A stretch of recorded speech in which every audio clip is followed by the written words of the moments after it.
I'm Robert Riggs, and this is our Profiles in Terrorism series. I'm bringing you this episode from Charlestown, West Virginia, formerly known as Charlestown, Virginia.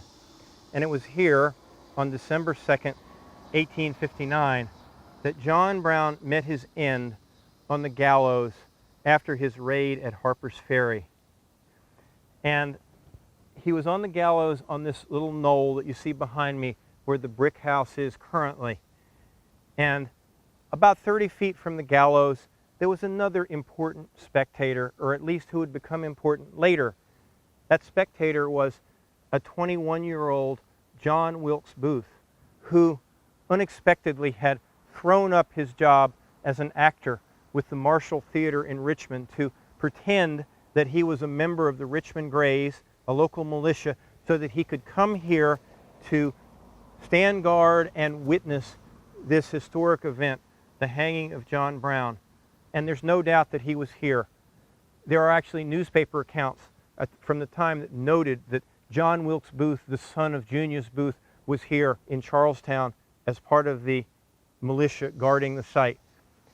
John Wilkes Booth would make reference to this attendance and to his observations of the courage of John Brown on the scaffold. He would make reference to it on multiple occasions, and he would make reference to it in his so-called terrorist manifesto that was written in November of 1864, his justification for his involvement, for throwing up his entire career, his entire riches, all of the family members who loved him, for giving his life for a very inscrutable cause, this slaveholding republic, when he had never even been a slaveholder. He wrote a long apology for that, which I refer to as his terrorist manifesto. And in that manifesto, he makes explicit reference to John Brown and being here for this execution.